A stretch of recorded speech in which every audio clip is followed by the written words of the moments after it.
What is up, YouTube? My Cowboys family here, bringing you guys the latest update on our very own Dallas Cowboys. And of course, as always, thank you so much for joining us here tonight for another of your familiest of Fridays. Can't wait to jump into all of our Dallas Cowboys discussions here tonight. So take a second to hit like, subscribe, hit that notification bell, follow us anywhere and everywhere at My Cowboys Family, and hop in the Discord. The link for that's in the description box down below. We're going to talk about some vets, some young veterans. We're going to talk about some, a couple, but mainly Isaiah Land, one of the undrafteds, but a couple undrafteds here, and Dan Quinn's thoughts on everything, along with, offense, defense, statistics. We're going to talk about it all here tonight, My Cowboys, on a Fan Friday. As we get this thing kicked off, though, baby, opening this board up, we got to shout out those that make the thing go on and on, like Donkey Kong here, on a nightly, weekly, and monthly, and beyond that in the Cowboys chat. And you got the sponsor of the week, Mark Hovsepian. Much love to the dominator of the sponsor of the week. He's got the 15 in a row all-time record. He's kicking off a new streak. He's got that sponsor of the week for now, and maybe trying to double down. We'll see if he goes back-to-back. He's also got 81 points on that Stream Boss. He's in that green still. He's powered up for over, I think, 11 weeks on that side of things. That's crazy. Yep. That's also a record there. And then Jason Renfro, the Cash App King in the house. The king of the Cash App, guys. He's been that 20 weeks in a row at some point in the last 2 years. That's the all-time record. So much love to Jason Renfro. Again, him also starting a new streak. Also trying to go back-to-back. But there's some people in their way. One person in particular, and that is David H. I'm sorry, David S. I'm sorry. Look at Mark Hovsepian. David S. in first place on the overall board, and also in the Cash App right now. The Cash App leader. So David S. rocking the top spot right now, the best for this week. As we have another stream or two to go to tap out this week. You got Jason Renfro in the mix. You got Mark Hovsepian, of course, in the mix. Skeptical Fan and others. Appreciate everybody here who's dropped the love here this week, and memberships and all kinds of things, because even memberships, right? Skeptical Fan, always staying skeptical. That the man, he is 15 memberships gifted here on My Cowboys Family for the month since May 1st. Truly appreciate him. I mean, he's dominating everybody else on that side of things. In the membership, you can gift memberships, which is, even more awesome than donating to the channel. That's a way of also giving back to the fans and getting other people a taste of that navy blue crew if they want to go up on that. Drop them if you got them. Yeah, those emojis, that's every level gets that. So much love to Skeptical Fan, the gifting leader for the month, with Scorpio right there behind him. And of course, on a Fan Friday, we shout out everyone in that silver level and star level and the over everything level, which right now is in its birthing stages. No one's in there as this moment, but baby, we do have to shout out the nightly members here, the star level. In Lincoln Kane, in Australia, repping the star, and all the way here. In Skeptical Fan, always repping that star. Appreciate him. Both those guys in the top so far, our top membership level, and in the silver level, baby. There's 4 other members here. Shout out to Jason Renfro, Marissa, A. Lavelle, and JQ, Justin Quarles. The Q man. Yes, much love to all you guys. A. Lavelle, the all-time silver level holder here on our channel. Appreciate everybody in the house who's joining us for all the fun that we do here. And the levels, as they get going, we will be building towards all the perks that come with that. You can check out the link in the chat. It's pinned in the membership. Percolating. It's percolating. It's percolating. Yeah, exactly. So we'll keep it rolling here, guys. But much love, David S., leading the board right now in the overall and the Cash App. If there's other ways to support the channel outside of Super Chats and memberships and gifting, baby, mention them real quick. There's 4 of them, actually. Huge shout out to, of course, anyone dropping the love through the Cash App, money sign MyCowboysFamily, the Venmo at My-Cowboys-Family, the regular PayPal link, and last but not least, you have the Streamlabs, which shows up right here on screen, just like a Super Chat would. So, and I do have to take a quick second here to give some love, some appreciation to the man representing once again in that star level membership. Ooh, another star level member in the house. Who is he, baby? I didn't see it pop up yet. Shout out to the man, the top dog, Dwayne Broussard. DB, the OG in the house. Much love. And there it is. Perfect timing there. Boom. As you see the family celebrating with him. Welcome to the star level membership. Man, top dog in it. And baby, now I got to add him to the list here. He's on the member. He's also on the leaderboard right now. In the mix here. In second place. Actually tied for second right now with Clark Morgan Kent, who's up on the board in second place. So much love to Dwayne Broussard. Let me update the board. I'll put him on there as the, I guess you could say, star level membership now. Yes. He's up there with, now we got 3 star level members. So again, much love. We'll shout him out on top of that. Not just is he part of the star level, just part of that star level. And I should say back in that star level. Much love to the great Dwayne Broussard. Appreciate you. And sub it up to his channel. It's been growing ever so, incrementally. Still going up. Check it out. Cars, facts, cowboy love, of course. Always repping that star for everything. Much love to Dwayne Broussard. Now, 4 ways. You already said it, right? Yes. Yeah, okay. We got that. I'm sorry, guys. Trying to get going on our Fan Friday here. As we continue to open this up, you see our pretty little faces here for another one in the Cowboys bar and grill. Hazy back room, it looks like here. But hey, we're going to talk our Cowboys tonight. So before I get going, I need to know who's in the house as I fix the board.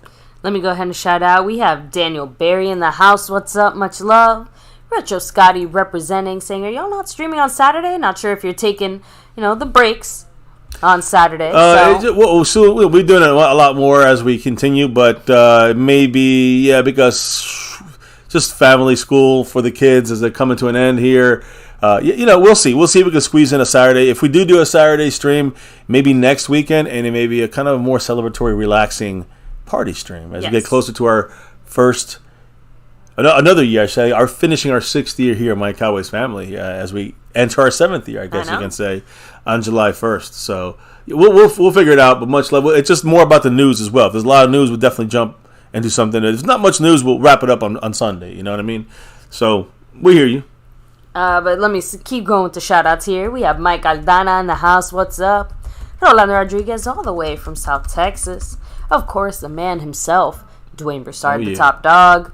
Skeptical fan always. Staying skeptical. Always. No, you're not late. You arrived exactly when you're supposed to. And by the way, let me just actually interrupt because Jason Renfro did drop, even though he's not the leader right now, did drop a Cash App after the stream for a beer chug. We had done that on another stream. $5 holler from Jason Renfro. Much love to him. And then Skeptical Fan gave a $2 thanks to Go Cowboys off one of our videos.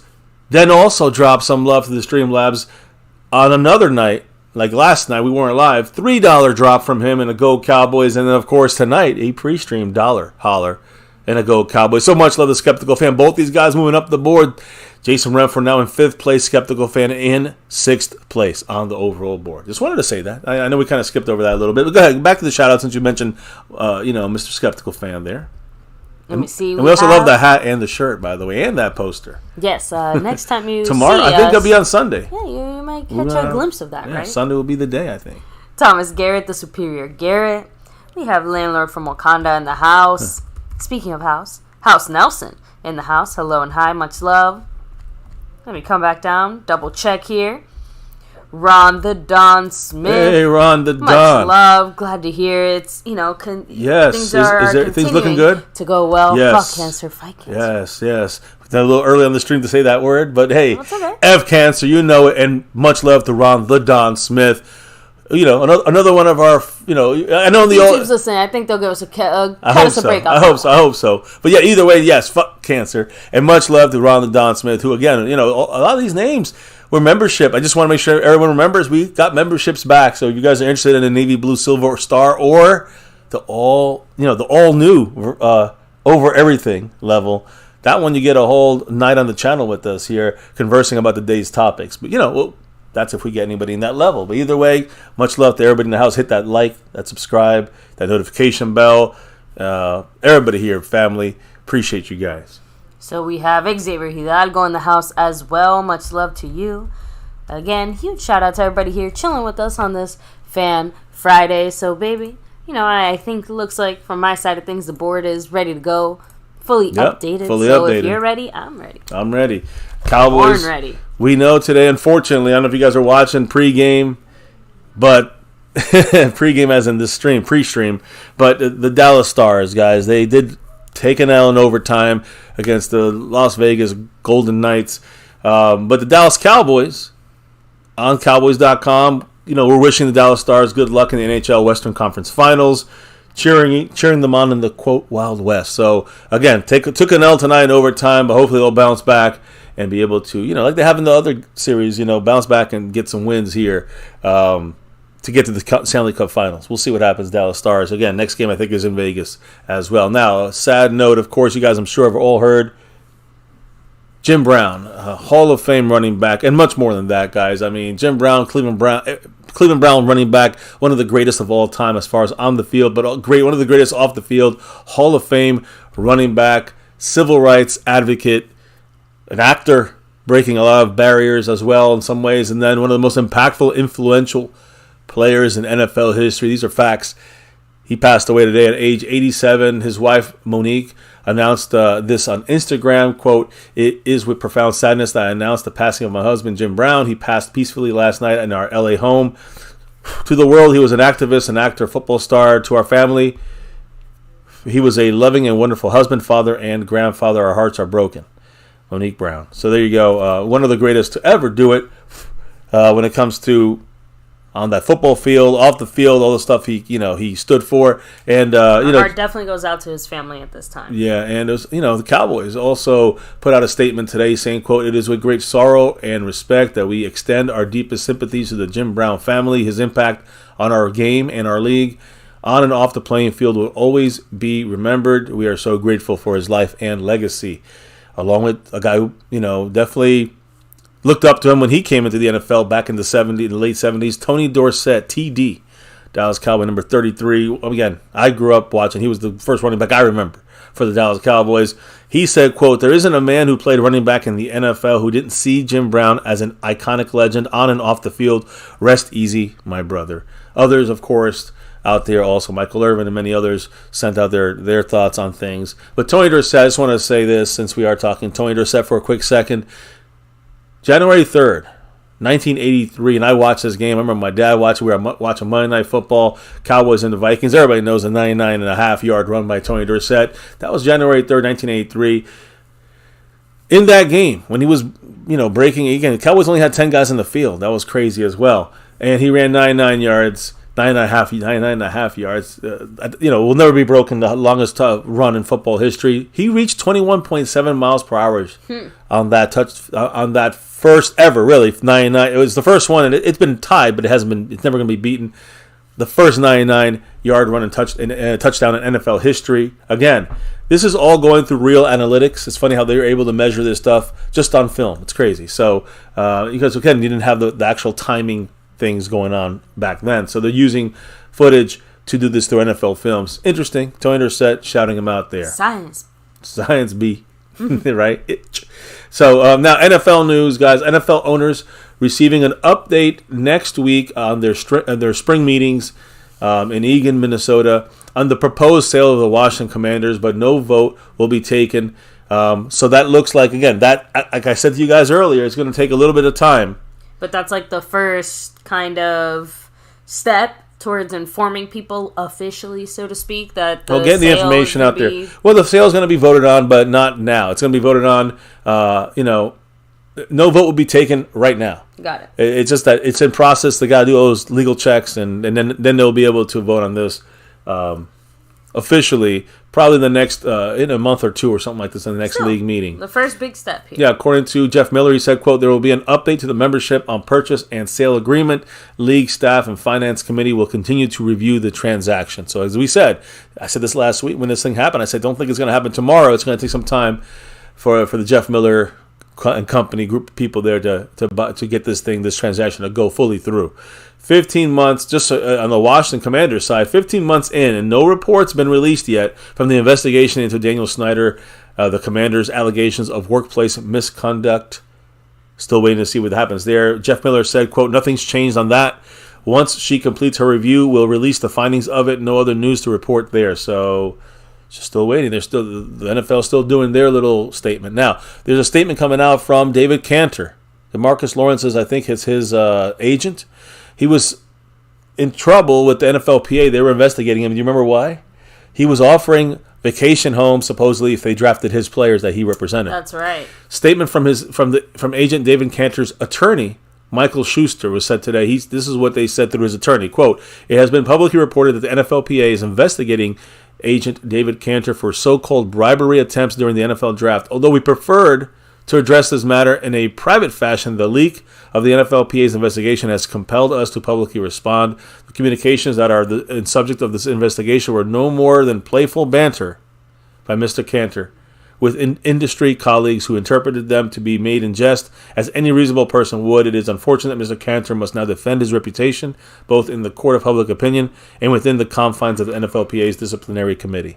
So again, what do you think? Again, he was saying, he said, yeah, I'd let you stay in my vacation home if you pick up my guy. It was supposedly a joke, so people, who knows, someone said it, doesn't seem like a joke, and now this is where they were at. So any thoughts on that? Again, if it was a joke, it's a very unfortunate type of joke to make, and clearly he made it in an environment where someone could take it the wrong way. You know what I mean? So, and just throwing this out there, it's almost like saying bomb at the airport. Doesn't really matter if you have a bomb in your suitcase or not. You know, some things you just don't say in certain places or to certain people. And, you know, it just sucks that he made a bad decision and maybe said something he shouldn't have, regardless of whether it was true or not. But I'm not going to lie. I do feel like it could be true. Just saying. At the same, you know, because remember, most of the time, I'm just saying, all you can do is just kind of push or suggest a guy. At the end of the day, front office still has to draft him. So, yeah. Just saying. Any quick thoughts in the chat there? I know we have a couple people jumping in here. Brandon James Shea, Tommy Montoya. I see Ron the Don and Retro in the house. Take it easy, Ron. Much love. Hopefully you have a great rest of your night. Yes, and continue to kick cancer's ass. Yes, keep doing your thing, brother. We got some cool information going down here. Actually, a couple of things. And again, this is on the basketball games. I don't know if someone's seen the Miami Heat today win the second game in the Eastern Conference Finals over the Boston Celtics, who are the second team. Of course, the Heat are the 8th team. It's crazy. It's a Cinderella team, Cinderella story of the NBA. But there is a connection to the Dallas Cowboys, believe it or not. And I think we all know where it stems from. It's from this guy right here, the great Micah Parsons. Micah Parsons was called out by another football player, I think from the Patriots, if I'm not mistaken, because he was, of course, we know the story. He was in Boston for Game 1. Of course, he was in Philly with, wearing a Philadelphia 76ers jersey, and the Eagles, the Sixers lost their series to the Heat.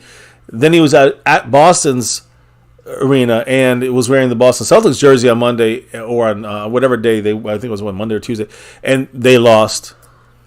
So it's like almost a bad luck thing. And then he was kind of called out by Matthew Judon, pass rusher from the New England Patriots, for wearing the Jason Tatum jersey, that number 0 jersey he was wearing, calling him a bandwagon.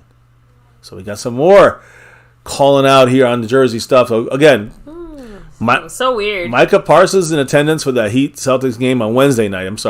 TD Garden, and was wearing the Jason Tatum jersey. Parsons is from Pennsylvania. There's some video out that he was like saying, "Hey, you can give me that jersey in black, that 0. I want, basically." So he was kind of called out by Tatum himself, saying, "Weren't you wearing a Philadelphia 76ers jersey the other day?" He's like, "Yeah, but now I'm here." So he was just. For me, it's more of Micah like making his rounds, collecting like the players he respects, in places games he's seen, wherever he's at. I think it might be different because most people can understand someone repping like their home team or the team they grew up, representing, especially if it's not the sport they play. We discussed that the other day. But I do think that some people just think it's a little weird that, like you said, he's almost like a Pokemoning them, right? Got to catch them all. And people obviously feel some type of way seeing people rep a bunch of different teams. Just because, people tend to take that a little personal. We do for sure. Listen, Parsons from Pennsylvania. He attended Penn State University. Unconfirmed, but we know he's probably a Philadelphia 76er fan. He was spotted in Philly last week, the Wells Fargo Center, wearing the 0 Tyrese Maxey jersey. This photo and tweet went viral. We talked about it the other day. And then Patriots linebacker Matthew Judon stepped up and wanted none of Micah Parsons' quote-unquote shenanigans. I'll read what he said in a minute, but first we got to make room for the Don. Ron the Don Smith, baby. What did the man have to say as I'm going to put him up on that overall board? Ron the Don Smith. Much love, Ron. He said... What did the man say? Fuck cancer. Hell yeah. I will again. Hell yeah. Again, kick cancer's ass. Keep it going. Listen, we've been connected here with Mr. Ron the Don Smith for almost a full 6 years. He's the real deal, Holyfield, and this guy's battling, giving every little OGs, one of the OGs, no question, no doubt, but here more than most. So we appreciate him, and we're just happy and so thankful he's still with us, repping the star here in MCF, battling and kicking at cancer's ass. So all the love to the man, Mr. Ron the Don Smith, and he goes right up on that board. He is in 8th place. That Aikman 8, as Ron the Don makes his statement. Now, I did real quick want to read El Cool's comment. He said, Micah's just an NBA fan. Who cares what team jersey he wears? Exactly. And pretty much, I'm hoping everyone can agree on that. But like I said, I'm sure if the tables were turned and we saw a basketball player wearing a bunch of different football jerseys and then he threw on a Cowboy jersey. We say he's not a real fan. Exactly. We might be a little bothered by it. I guess. But I don't know. I am kind of having a hard time seeing why so many people feel so strongly about this, but I guess it is what it is. I mean, look, it's. I understand it in the basketball world for maybe people to say that, but I don't care. It's more about Judon talking about crap in the football world about him. So look, here's the thing. First and foremost, Ron the Don Smith, as always, the Don. Taking Marco Sepien 75 points in that Stream Boss. That's, again, we haven't seen the 70s and 60s and 30s too much on that Stream Boss ever with Mr. Marco Sepien. So I think we saw one a couple of times in that big battle a while back. So, but he's at 75 points on the Stream Boss. Much love to Ron the Don Smith. Now, Matthew Judon called out Micah Parsons and trying to collect these jerseys kind of deal here. And here's what he said. Matthew Judon had some choice words. I'm going to put it that way. He said, quote, stay out of the city. When it came to the Boston and the Celtics game on Wednesday. And then he said, quote, this man worse than Drake. Bandwagon. Then he continued. Because, again, when Tatum called out, Tatum, then this video of him calling out kind of Micah Parsons for, hey, why were you wearing the Philadelphia 76er jersey? Now you want to wear a Boston jersey here when you're watching the game. But that's when Judon said, quote, Deuce should have beat your ass for shaking his pop's hand like that, then asking him for a jersey. It's a fraud inside my city, yo. So, again, definitely Judon not very happy with Micah Parsons going into cities where in that basketball team city, look, he's a basketball fan. I don't really see an issue. I know when you're a famous, sports athlete, you figure, hey, you probably know a lot of other famous athletes, and you want to go collect their jersey or get their, what I'm saying, from other sports. So I don't really see a problem with that. I don't know. We don't know what fan he is. We're assuming he's a 76er fan. He said next year he's going with one team, and that's it. But I'm sure he'll get jerseys and get them signed and stuff and still add to that collection because he is an NBA fan. So I don't really see much issue to this. But, again, Belichick, will he be in attendance? I think he was in attendance. Will he be checking out Micah and trying to get him to sign with him if we don't make the pull the trigger on signing him next year? When he becomes basically, we can go to the 5th year with Micah, but we want to get him signed, sealed, and delivered as early as possible. So this is not something we want to wait. We'll have to wait. We'll have to wait and see. Unfortunately, till next year on that. But we'll see how the interaction goes against because Belichick comes to Dallas this year, right? So we'll see how they interact. And again, as I said, today's game, Celtics they blew it. They lost another one to Miami. Miami up 2-0 on the Celtics. In the Eastern Conference Finals. So anyways, I'm going to go into some more football-heavy news now. So any quick thoughts in the chat, baby, as I continue this thing? Let me see here. I love that Rolando Rodriguez. He said, "My Cowboys family fan stands for fanatic. It means crazy. LOL. Don't wear other teams' jerseys." I'm just saying. Hey, I hear you. And that's why I said, I can understand both perspectives. It's like, on one hand, who cares? On the other hand, you should know better, especially being from a team. So, but it's okay. Honestly, Micah marches to the beat of his own drum, and if wearing a bunch of different basketball jerseys is really the most controversial thing we're going to hear about him, sign me up. Yeah. Just saying. It's crazy just to hear Judon talking crap. Like he's coming over. Judon's just jealous because Micah's a better pass rusher. Let's just be real. Top 10. Speaking of jerseys, top 10 selling jerseys in April of 2023. Guess Aaron Rodgers from the Jets jersey. That's the number 1 selling jersey. Jalen, that actually makes sense right now. That's the fresh new hot one, right? Because it's a new one. Jalen Hurts with the Eagles, Mahomes with the Chiefs, Odell Beckham with the Ravens. Believe it or not, that's why Jerry Jones wanted him. Josh Allen with the Bills, Chiefs Travis Kelce is 6th, Packers Jordan Love is 7th, Vikings Justin Jefferson is 8th, and then at 9th is the guy that's wearing number 11, Micah Parsons. Panthers rookie quarterback Bryce Young is the 10th guy on the list. Just wanted to throw that out there. Good for him. So, that's NFL jersey rundowns there. Now let's talk about NFL player rundowns because there are a couple of changes that happened in the NFL today. Number 1, the Steelers gave quarterback Mitch Trubisky a 2-year extension, which now means he's under contract for 3 years with the Steelers. And they gave him a $19.4 million contract for those, for the full 3 years. I'm sorry, for the in new money, I guess. He can earn a total. That's just the base. That's the minimum. He's going to earn a total of $33 million over the length of the contract. A very solid payday for a valued depth quarterback for the Steelers room right now. A guy has experience if you need him to jump in there. But he's the backup. You know what I'm saying? So I'm assuming he's the backup. But we'll have to see how they, utilize him and what their plan is going to be. He's definitely the backup. It's just a matter of, he got a little bit of veteran taste out there. A lot of high.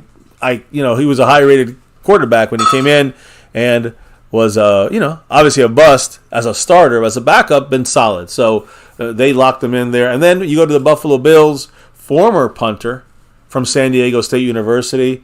Of course, we know the story last year. The rookie had allegations into rape and gang rape and all this stuff that came out. He was released from the Buffalo Bills, Matt Araiza. But the police had concluded their investigation. They were waiting for San Diego State University to conclude their investigation. Today, they actually concluded it. So just to make sure that's clear, no findings against former Buffalo Bills punter Matt Araiza after conducting this investigation into allegations of the rape. So, again, cleared again. He'll have to definitely a very tragic situation, obviously, for the victim of the situation, but also all the victims created outside of that Ariza's a victim like here. Ariza. Ariza's a victim in this situation. When you say victim, he's also that's different kind of victim, still a victim. In a big way, and losing his career for now. So, again, there's a lot of bad going on. But I think it just goes to show you that, everything we do has an impact, and sometimes impacts we can't even see. Yeah. Now, how about this impact when it comes to analytics? Now, Mike McCarthy. Mike McCarthy brought in the analytic mindset. Now, he hired about a lot of guys that ran analytics department, but we had a guy here, Tom Robinson, that was here in 2014 before we ever knew of Mike McCarthy. So Stephen Jones, all right, and Jerry Jones, they hired Tom Robinson. They fired him last week. He was basically the head of director of football analytics. So time for him to go. Jerry Jones said bon voyage on him. Mike McCarthy now left with, okay, how are we going to fill this analytics position here? And right now it is back up. And today the Cowboys listed the analytics director position to the public, believe it or not, through Twitter, through Teamwork Online. And yes, guys, it's literally Frisco, Texas, the Star. It's a legit advertisement, a job, I don't know what you can call it now, but a job advertisement or a job, posting right now. And you can check it out online, guys. I mean, you have to have a lot of important statistics, college majoring and that kind of stuff, and also have actual experience in the football field. But again, the important thing out of everything here is not going to be run under Mike McCarthy. To me, this is the most important thing, is the fact that it's going to be run under Will McClay. And that's a telling thing there, in the sense that McCarthy's not really running the show when it comes to analytics. Now, you can tell me your 2 cents on this, but McClay, this person is going to be under McClay as basically basically he's going to be under him as a mentor, develop junior analysis kind of person for Will McClay. That he's the guy that's on top on this. So this is going into the analytics, whether it's scouting for free agents, scouting for draft picks, but he's under that web instead of being under the analytics web, which was more, I guess you could say, McCarthy's control. So I don't know. What do you think about this, baby? Any thoughts on this kind of interesting switch up here at the analytics front for the Cowboys? We were kind of touching on this a little bit before we went live, but obviously didn't really have the chance to fully explore this. But I do genuinely think that Jerry really likes what McCarthy is doing, but he doesn't want to leave something like analytics in the hands of the head coach. When head coaches come and go, but a front office can be forever if you're Jerry Jones. That's a great point, yeah. I think that Jerry would prefer it if whatever it is that McCarthy is doing that, the Cowboys seem to really like, if McClay was the one who was now able to be the kind of overseer, manager, and of course that means obviously expanding some of our roles within our scouting department, which, like you said, that's why we're talking about this, that's why we're seeing all this, but I can't help but to think it is for a bigger purpose. Well, again, that's just my 2 cents, of course. Good point about McClay coming in there and kind of, you can move a little smoother like that. But again, I also go back and say he was put in there in 2014, Tom Robinson. So this was like when McClay was there in the first place. I think he was under a different the department, under the analytics department. Now I think he's under the scouting department. So I think that's where the big change is. I don't know if it's about McCarthy as much as it is maybe Will McClay taking more of control. Either way, I like it, personally speaking. Now, preseason, I don't know if there's any comments maybe in the chat, but the preseason schedule was officially announced today. Now, we know the regular schedule. Let me bring it up here, guys. I'll bring it up for you guys for the half-screen version. But the preseason, this is the regular season. The preseason, we knew the games. It was home against Jacksonville, at Seattle, and home against the Vegas Raiders. Let me get, very important, man, here. Will McClay off the screen here. But the point here is this. We knew the teams. We didn't know the dates. We didn't know the times. And we knew where. But so the official preseason dates have been announced. On August 12th, Cowboys will be on the field for the first time in a football game of, refereed officially here. But it will be our first preseason game at home against the Jacksonville Jaguars. It's going to be 4 p.m. Central, 5 p.m. Eastern time, so we'll set our clocks accordingly. Just accordingly. Yeah, AT&T Stadium, guys. Think about this, baby. It's the first time. It's been actually more than, I don't even know, but it's more than 20 years since the Cowboys have opened a preseason with a home game. Because we're always on the West Coast, we're always already during in training camp out there, and that's say Frisco. We're always in Oxnard, and we're always out there in training camp. So when we play our first game, it's always the Raiders, the Niners, the Cardinals, the Seattle Seahawks, whoever it is. But it's always that first game. The second game is always back home, either after the training camp closes down, or kicking off the new week, we have one game at home or something like that the last week of the season, of the preseason.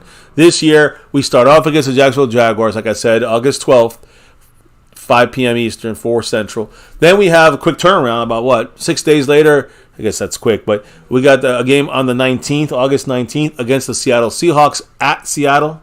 So that'll be after we close down training camp there. We go up north to Seattle, play the game there. It will be at 9 o'clock Central Time, 10 o'clock Eastern Time. And then 7 days later, a week later, on August 26th, we play back in AT&T Stadium at home, 7 p.m. Central, 8 Eastern Time against the Raiders, the Las Vegas Raiders. But I thought everybody's favorite games, preseason, yay. But again, still, very important. 2 home preseason games. Remember, guys, because we have 8 home games in the regular season, 9 road games, so we get 2 extra. We always get the extra home game in preseason, which doesn't really mean much. Next year, we get that home regular season game, which is always more important, obviously. Yep, and never forget, these games will absolutely determine who stays and who goes. Correct. For, honestly, more than a handful of guys and positions, realistically speaking. And that's exactly where we're going to. Now, any quick comments in the chat, baby, that we can touch on?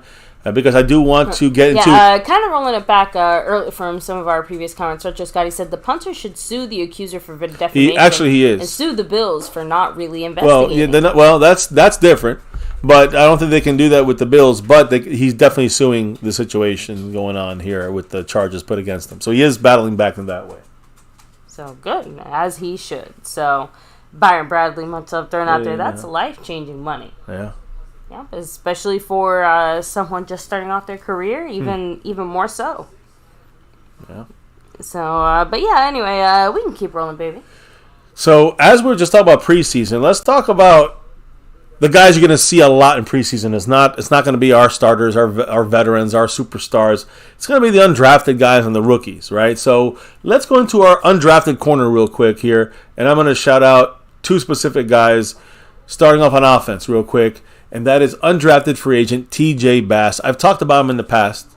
All right, I think is he in North Dakota State Bison as well? I know we have Lipke, who's a Bison fullback who can play tight end. So keep him watch on that. But T.J. Bass is a tackle/guard. He's there for the guard spot. It's like a missing member of NSYNC, but continue. Well, trust me, he's a glass eater. He's the a-hole we need, and he's missing something because that's why he's undrafted. We'll see if he can develop him. Maybe at least a solid backup. Can he beat Farniok out for that, left guard backup spot? That's what he's made for, is the left guard spot. According to PFF, and the analytics through them, he's number 8 out of the top 10 PFF tackles in college football, and he's supposed to be even better at guard. So, again, we got a guy with a lot of potential here with a TJ Bass, offensive lineman, but he can play tackle. He did a great job at tackle. Again, the competition is the issue that he had in college. We'll see if he can get better from there. But inside at guard, it might alleviate any issues he might have had at tackle. In 2020, he was number 1 of the top 25 ranked JUCO recruits by the analytics of PFF. Number 1 rated guy. He had a 90.5 run blocking grade. In 2021, I'm just breaking it down, guys. In 2020, high expectation. 2021, unbelievable run blocking numbers. I guess, yes, I know North Dakota State's crappy competition, but still, he's up there again. 8th last year out of the top 10 tackles in college football. I'm talking about analytically rated. He was ranked 8th out of 10. He ranked top 30 among all Power 5 offensive linemen, regardless of position: center, guard, tackle, left side, right side, doesn't matter. Top 30 when it came to negatively and positively graded run plays and run play rate. So this guy is a run dominator, something that the Cowboys will definitely be trying to do a little bit. So this is a guy we got as an undrafted. I think he'll make this team, even if it's a practice squad in some way. He also only allowed, in pass protection, 14 pressures all year. In college, again, lesser competition, but no matter what, guard, tackle, only allowed 14 pressures. Not sacks, of course. 14 pressures all year. He had a 74.0 pass blocking grade last year. So above average for sure in pass blocking in the competition, North Dakota State, and dominating run blocking there, North Dakota State. So good guy to work with. When you look into the preseason games, you want to look up and training camp, TJ Bass keep an eye out for him. He's a guy I would definitely put money on making this team in some shape, form, or fashion. But then there's another guy that we're going to talk about on the defensive side. As you see in our thumbnail, I'm going to bring him up in a minute. But really, somebody who brought him up first was Dan Quinn. He actually spoke about him. And the guy we're talking about is Isaiah Lamb. Isaiah Land, guys, not CeeDee Lamb. Isaiah Land has Dan Quinn extremely excited to get started. And he could be a guy that really helps us in a rotation way here. So, again, that said, he joins. Again, that's what I'm saying. He can help us, but it's going to be a very loaded pass rushing room. So the Cowboys going to have to find a way. Dan Quinn's going to have to find a way to get number 53, Isaiah Land, to land some kind of rotation in here. We're going to have to figure it out. But Dan Quinn knows his potential. He saw it when we had the Marquise Bell situation. He scouted Marquise Bell last year. And we talked about this a little while ago, like a couple streams ago, that when he scouted Marquise Bell, he was keeping an eye on Isaiah Land. Saw him. Yeah, so he definitely stuck out. And, now allowing some time for it to kind of figure it out with Isaiah Land. So what did Dan Quinn say? He said about Isaiah Land. He's somebody that I'm excited to see, and there is no timeline on that. Development takes time. You're not going to get there in 1 or 2 days. We're going to be in this for the long haul and see what they can do. And not every person that you train at 2 spots works out that way. It's okay if that didn't work out. Let's go back and get good at something. I'm pretty cognizant of that. I don't want a player to play slowly because they're overthinking. My job is to make them play flat, fast, and clean, and where they can go, and they can go hit. So that was what Dan Quinn had to say. I mean, obviously he is ready to kind of, see where he can fit him get in, going, right? So he can, start using Land the way that he wants to. Yeah. Now again, I think special teams is a place you can obviously Isaiah Land is going to have to find a way on there, and he's supposed to be pretty solid there. But let's look a quick rundown on Isaiah Land, and I think a lot of people didn't talk about him as one of the definite stars of the undrafted group. So you look at him, guys. He's from Florida A&M, Florida A&M Rattler from a HBCU college, right? He's 6'4", 236, so he's light as an outside rusher. Hands are 9.25 inch big. Arm length 32.5 inches. Wingspan 77 inches. The pro day NFL Combine Pro Day situation in percentiles. 10-yard split, 33 percentile, not great there, but the 40-yard split for his position, 75th percentile, bench pressing, 42nd percentile, vertical, 55th percentile. The broad jump, athleticism there in the 92nd percentile. So a lot of things that stand out about Isaiah Land, things he can definitely improve on. Now, I trust Dan Quinn in improving him there. Isaiah Land, again, when you look at him coming out of high school, was a 0-star recruit, really unknown, right?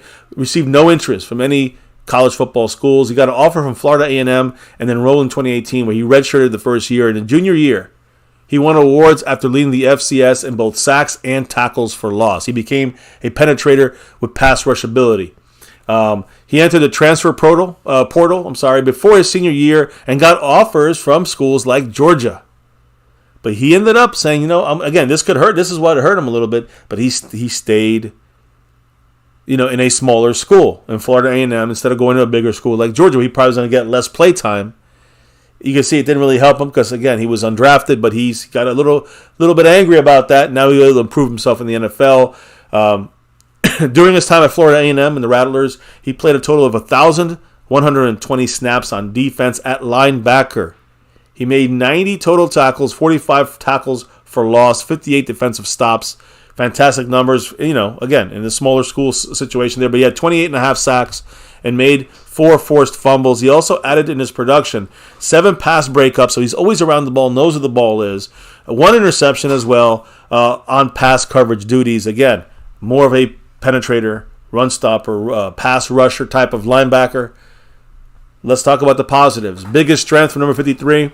He's the most biggest strength is probably the most required strength or trait at linebacker. Instincts.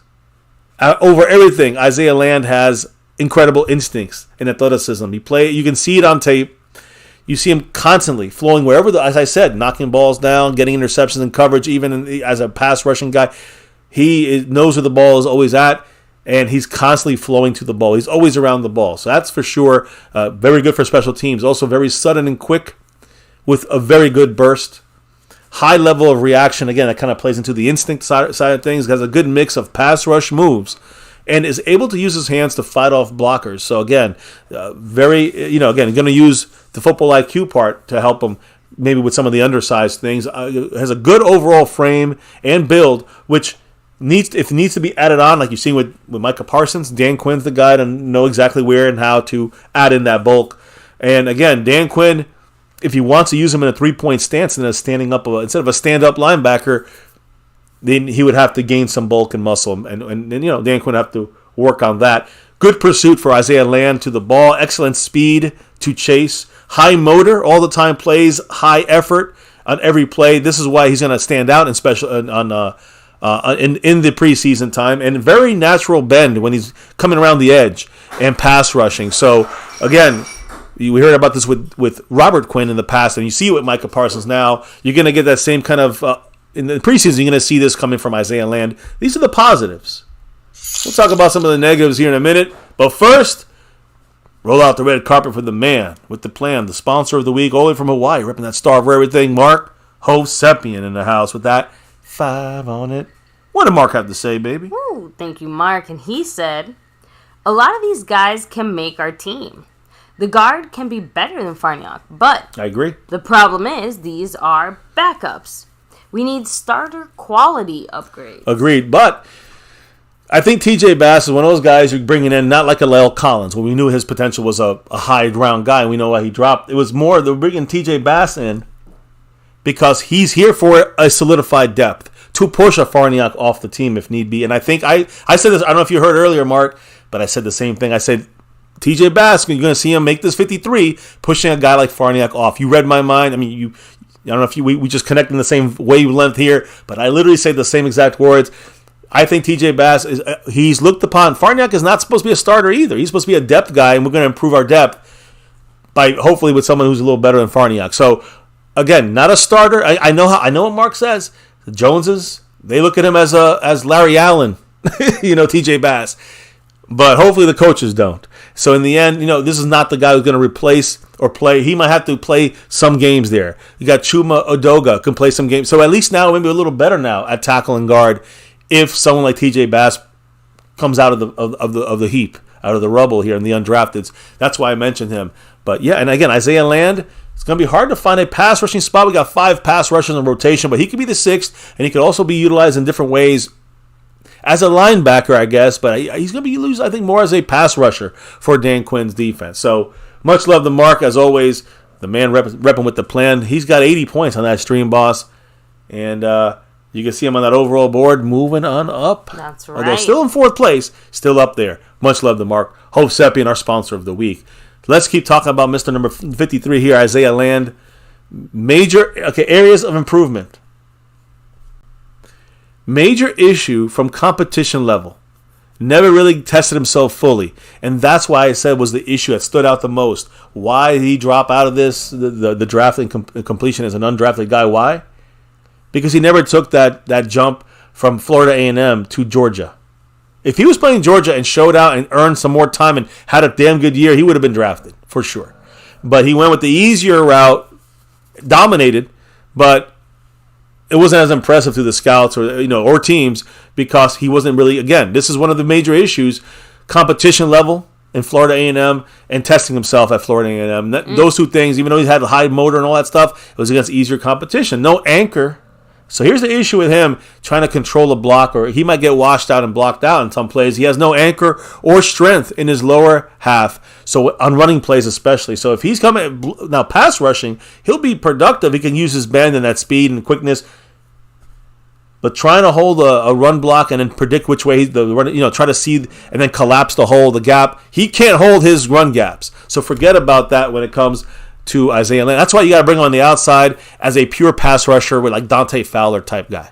Like he may be a future Dante Fowler type replacement rotational guy, So you got that. You got again can make great use of his hands, to fight away blocks, but has an issue with timing. He has sometimes he mistimes his hand, and then he gets stuck, glued, and washed out by offensive linemen, blocking him out the play. Now, he does slip off of tackles. Sometimes too easy, though. Usually this caused by him playing with too much energy on the play, so he slips off tackles. And I say tackles, he's in there, gets off the block, but then when he hits the running back, he set so much energy to try to overcome the block that when he hits the running back, he slides off. You know what I'm saying? He kind of falls off, does not really do it. A little too fast, too furious. Well, I'm just saying by the time he gets to the play, he doesn't have the energy anymore to complete the tackle. That could be an issue. So, we got to see how that, again, it sounds to me he's not a run guy. You don't want him in the running game because he gets blocked by the offensive lineman in the run game, and he gets worked out real quick. He gets worn down when he's trying to make a tackle in the run game. He's not able to make them consistently. Which, again, all things considered, is actually the opposite of what we seem to currently have in Dallas right now. So maybe that would be a good thing, question mark? That's maybe what we need here. That's exactly what we may need on the defensive side and in that position for Dan Quinn's defense. Now, just to finish up the issue here, guys, as good of a pass, his pass rushing skills stand out on tape. You can see this, but again, it's the competition that kind of hurts at times. He does everything nothing fantastic. He does outside of pass rushing. Everything else is average. Is adequate enough. Okay. Nothing elite outside of pass rushing. And he also needs to develop his counter moves. After a couple plays, they figure him out pretty quickly, and he can against better competition. He'll have issues, especially in the NFL. So you see, he's got to start at the special team side of things, work his way in there. He's always around the ball. Special teams is a place for him there, and then kind of being that linebacker that maybe develop into a year or two, maybe can kind of take over a rotational rushing role. Again, we're talking about at best, these guys would be solid depth, not starters, like Mark made clear there. Now, the final evaluation on him, before we get to the final thing here, which is the stats crazy, and a couple little interesting notes about some of our young veterans. But Isaiah Land, for him to get to the Dallas Cowboys on our 53-man roster, it's about developing his strength and his technique. Talked about the needing to change some technique stuff and add some technique. Also, that lower strength not there for him. One of the highest graded players, though, in the Cowboys undrafted class. And it's easy to see why when you watch him on film. He has great athletic traits, great instincts, elite pass rushing, abilities, and pass rush moves. Even though he needs to improve on that, those pass rush moves he's shown translate into the NFL. So all of these things you can see. Now the run stop is the issue, but with the instincts and the athletic ability, and his instant reaction to getting to the ball quickly, always around the ball, playing at a very fast speed, is a stable foundation for someone like Isaiah Land to start from in Dallas at special teams, let's say, as he develops over this year. He's not going to be a starter, impact, and making plays. That's not what he's going to do this year. But a depth guy, can he sneak on here, at least whether it's through special teams or through the practice squad? The key here is, guys, that his issues are mainly from competition level, which is not necessarily all his fault. And raw technique, which is what you have this man on your screen here for, Dan Quinn, right? So once he sharpens the technique, adds a little weight, combines the speed and efficiency to his game, he can have an enormous value in the future for the Cowboys, as an undrafted guy. Consensus rating was a 221 pick. Again, Cowboys got him undrafted, which means 221 is a 7th rounder. So keep that in mind. But I think this year, he'll be a practice squad guy we can tap into at some games if we needed an emergency guy from the practice squad to elevate. I think after a season of adjustments, he will be a guy you got to watch to make the 53. When Dante Fowler's not on this team and Dorrance Armstrong, Sam Williams steps up, and you might see someone like Land on the 53 next year. This year, practice squad. That's my guess. Let's see if he can shock us and do better, but I'm keeping it real here on MCF. That's my prediction for him. Any quick thoughts on him, baby? Any quick thoughts from the chat on this whole discussion as we move to our veterans here in a minute and the youth of our very talented, skilled veterans on this team? I did want to read a funny comment here. Tommy Montoya said, "We're going to sweep Philly also. And Philly fans are calling for Jalen Hurts instead." But Bruce got the toxic juice. What's up? Much love. He said, Eagle down. So damn right. Pew, pew. shots fired. So, and then real quick, since we are kind of in between little news sections here, let me take a quick second to remind everybody to hit the like, subscribe, hit that notification bell. You guys can follow us on all social media at MyCowboysFamily. The link for that is in the description box down below. At MyCowboysFamily, you know it. At MyCowboysFamily. Yeah, so. And of course, different little commercial break here. You know how to drop some love. Super Chat membership. We saw Dwayne Broussard in there. Yes. You can also gift memberships once you're in any level of the membership, which is a new thing we have here on MyCowboysFamily. And we have the leader right there, Skeptical Fan, with 15 gifted memberships. All hail, Skeptical Fan on that side. But there's other ways to help the channel out, baby.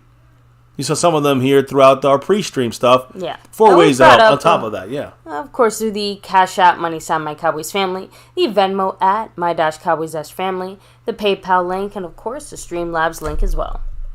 So, huge shout out once more, by the way, to the sponsor of the week, Mark Hovsepian. Mahalo to you.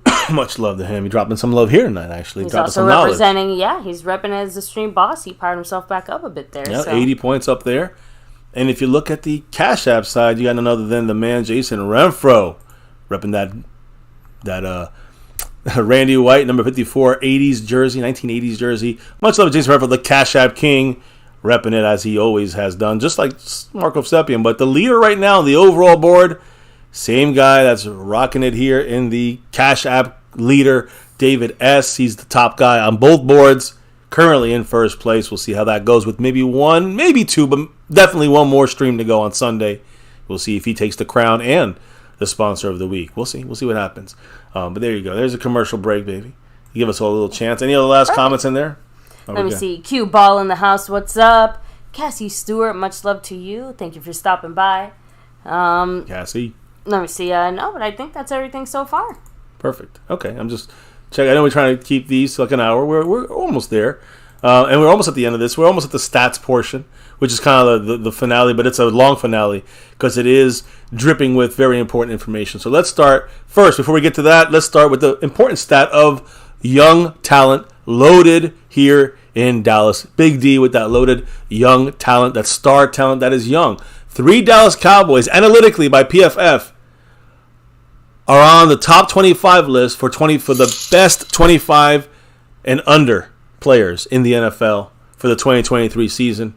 I'll talk about that in a minute because first we got the man Mark Hovsepian with that 5 on it. Still in 4th, but getting closer. Thank you, Mark. Much love to you.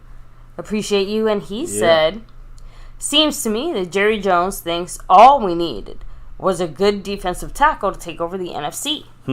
I am not as optimistic. Any news regarding O-line talent and news on the Liberty linebacker? No, Liberty, Darrell Johnson, I think. The Liberty, nothing new, guys. Again, Mark, they're just finishing, just integrating right now, doing some little warm-ups here. We'll know a lot more. We'll know a lot more about Liberty's linebacker and Isaiah Land here, Florida A&M Rattler. We'll know about these guys a lot more, how they're integrating these guys, starting Monday. That's when the news comes out at home here. Now, as far as looking for offensive line help, I would not hold our breath. That's why I brought up TJ Bass as an option in case the Cowboys do what they usually do, which is not go after anybody out there. I'm going to say Dalton Reisner, but I know the Cowboys aren't going after him. But there's others.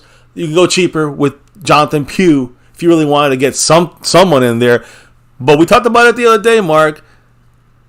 Stephen Jones made it clear the best 5 guys are the guys he wants on that field. Now, how long will it take to get Terrence Steele as the right tackle? Don't know. How long will Tyron Smith last when he goes back to left tackle? And Tyler Smith will be left guard. So that's where we're at right now with Biadasz at center. When everyone is healthy, Biadasz at center, Zach Martin at right guard, Terrence Steele at right tackle, at left tackle, Tyron Smith, and at left guard, Tyler Smith. That's the 5 that Stephen Jones said are the best 5, and those are the ones I'm going to try to go with. But the reality is injuries, whether it's Terrence Steele getting back or Tyron Smith coming, not getting injured, we know what's going to happen. My question is what happens after one of these guys are either not back or goes down. That's the question that no one's answered for the Cowboys, and that's the same question I have as Mark. So we're waiting to hear more on that. I'd prefer to have some kind of solid backup plan for that left guard spot. Right now it's Chuma Edoga, who probably has the best chance right now because of experience. TJ Bass, who's an undrafted guy with little competition when it comes to North Dakota State, and Matt Farniok. Those are your guys there. Outside of Tyler Smith at left guard. So that's the news there at that offensive line spot there. My guy here, Mark Hosepian, with 85 points on that Stream Boss. So I hope I answered the questions there. Yeah, I think you did. So now as we roll into this, what's the plan here when it comes to the three Cowboys that make the analytical top 25? Top 25 players in 2023 that are under 25 years old. And we had 3 Dallas Cowboys make this. Now, do you want to know who's number 1? 2, 3? I mean, our best guy. I'm just going to take a wild guess that Micah might be somewhere on this list. Micah is... That's all I'm going to say. And that's number 1 on this list. Well, there you go. So, the number 1 under 25 player in the NFL, according to the analytics by PFF's thought process going into this season, is Micah Parsons. He's atop the list, ranking first overall. He edged out Vikings wide receiver Justin Jefferson, Tampa Bay Buccaneer offensive tackle Tristan Wirfs, and Bengals wide receiver Jamar Chase. Micah beat them all, number 1 guy. Now, there's other guys on this list, though, baby. CeeDee Lamb, baby. CeeDee Lamb, second Cowboy player on the list. He came in top 10. He came in 9th.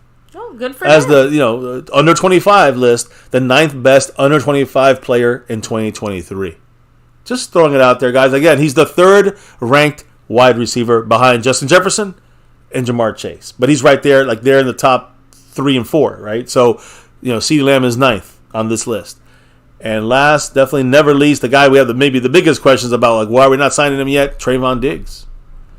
He's the 3rd and final Cowboy player on this top 25 list. He is the 25th player on this list of the under 25. And he's on that right there on that borderline of under 25, right? Entering this 2023 season, he's 25th ranked. Just want to say something real quick about Trayvon Diggs. In his 3 years with the Cowboys so far, 142 solo tackles, 49 pass breakups, which is a lot. He's got 1 sack to his name, 1 fumble recovery, and of course, put a 1 in front of that 7. 17 interceptions in his 3 years with the Cowboys.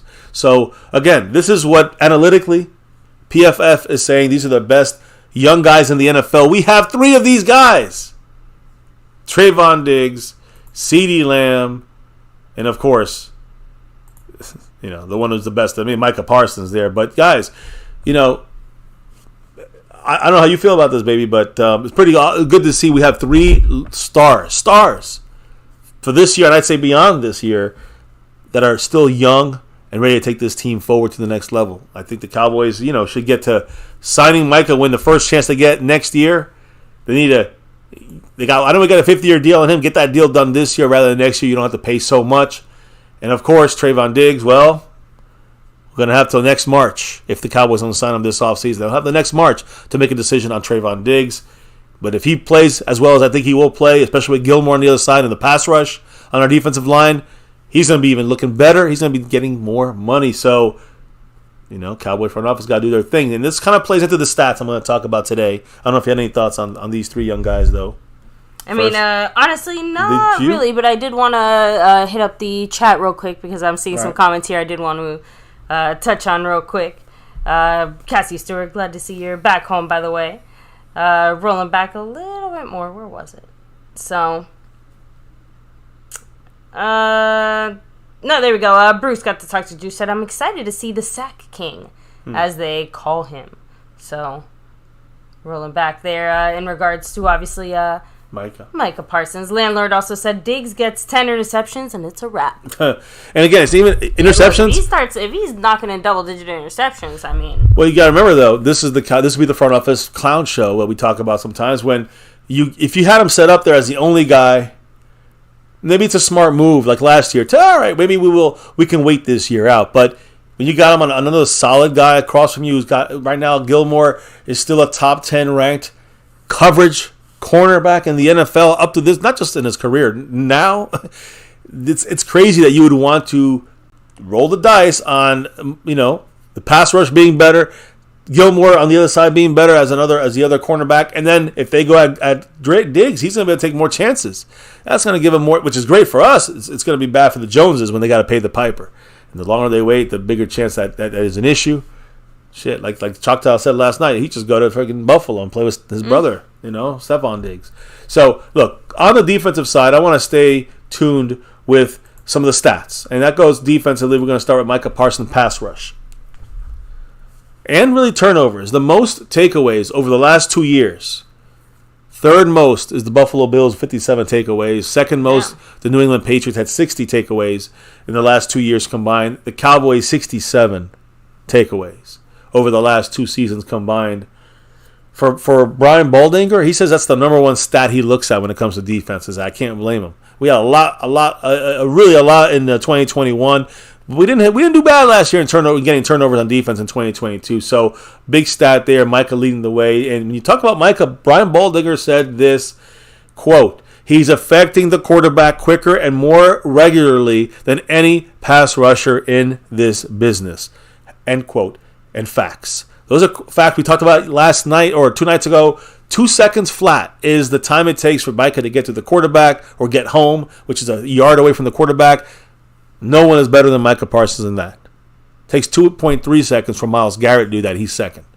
So high praise all across. Again, just the praise never stops from Micah, basically, guys. Now, I will say this. We look at our defense, especially last year in the first. Again, we had a fantastic, pass rush sack rate through about 10 games last year. Until Micah got a little bit worn down. But in the first 5 games of the 2022 season, the Cowboys had 5 different players owning 8 or more quarterback pressures. In 5 games, we had 5 games we had 5 different players that had 8 or more quarterback pressures, which is unbelievable as a pass rushing crew, right? Look at some of the names. Of course, Micah Parsons, Dorrance Armstrong, DeMarcus Lawrence, Dante Fowler, and Osa Odigizua.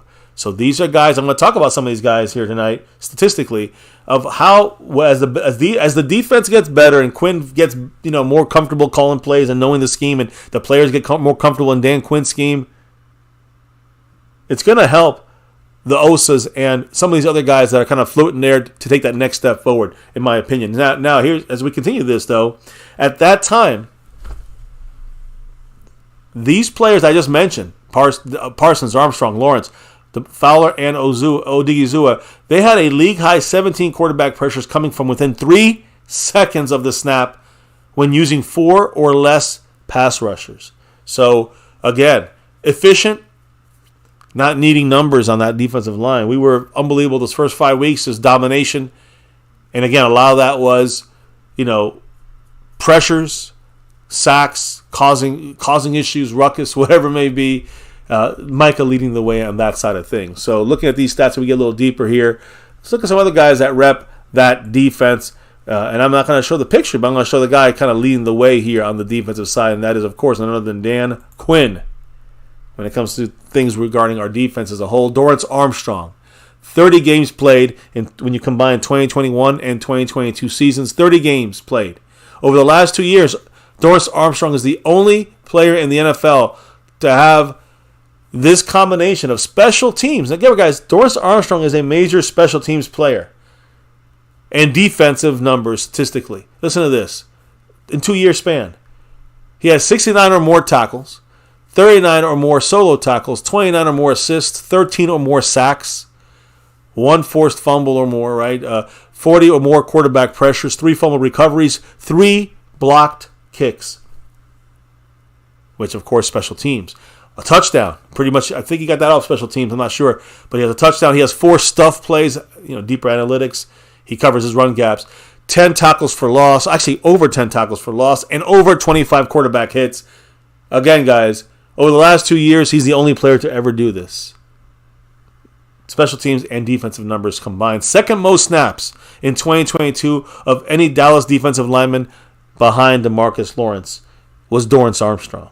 So you understand the importance for this man, Dan Quinn, and why he believes Dorrance Armstrong is still that guy for this team, and he kept him on board. Now, a guy inside.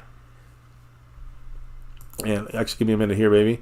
But I was going to say, a guy on the inside, Osa Odigizua, I just kind of talked about him. And let me do this here. There we go.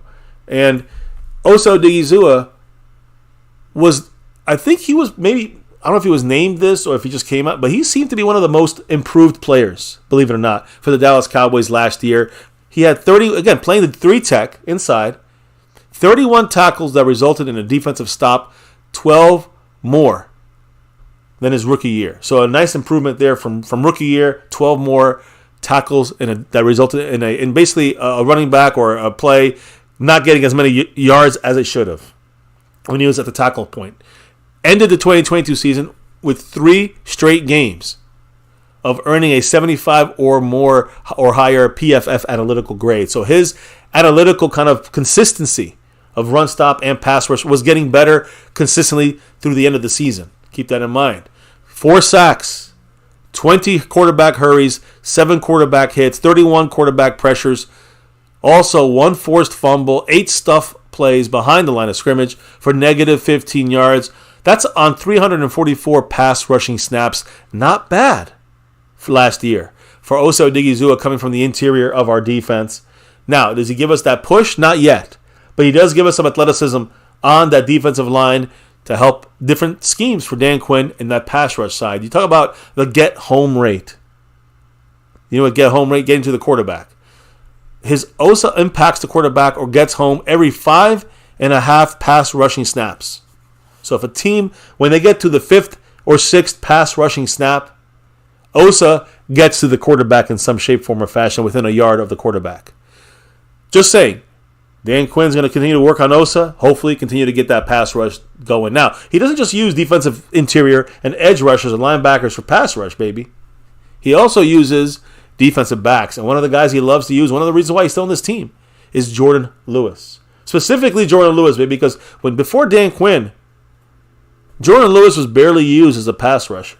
But with Dan Quinn, Jordan Lewis has been a phenomenal pass rusher as far as getting the numbers from the cornerback spot. So he loves to bring defensive backs, safeties, corners. But when you look at Jordan Lewis from the slot, he's one of 3 defensive backs that totaled 20.5 sacks on our roster when you added them together.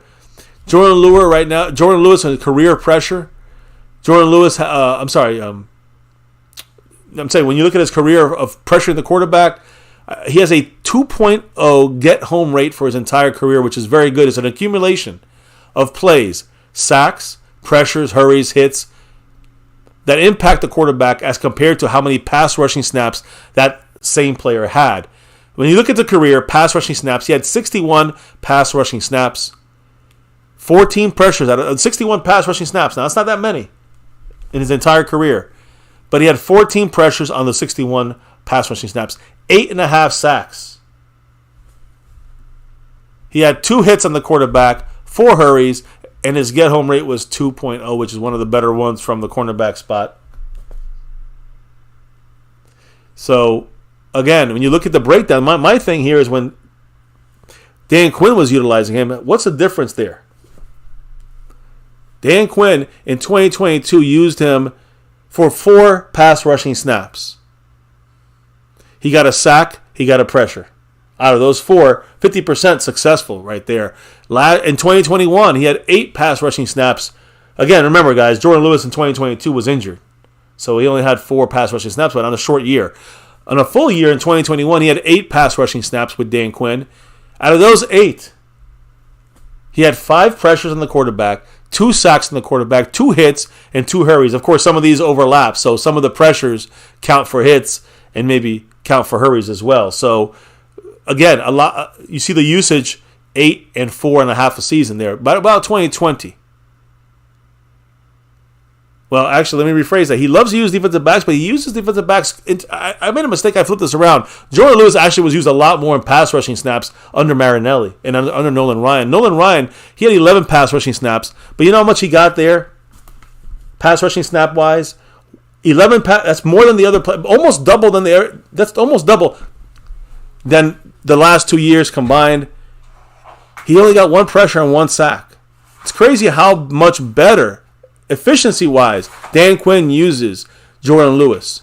And go back to Marinelli, 2019, 27 pass rushing snaps, only 5 pressure out of those 27 pass rushing snaps, only 4 sacks and 1 hurry. Now, a lot more utilized there by Marinelli. Not bad at the numbers, but you can see the efficiency was not the same as with Dan Quinn utilizing Jordan Lewis. In 2018, his second year in the NFL, he had 11 pass rushing snaps, only 2 pressures, and only 2 hurries. And in 2017, no pass rushing snaps under his rookie year there as a cornerback. So that's the number. That's the way it looks there when it comes to the cornerback spot. Safety spot, Dan Quinn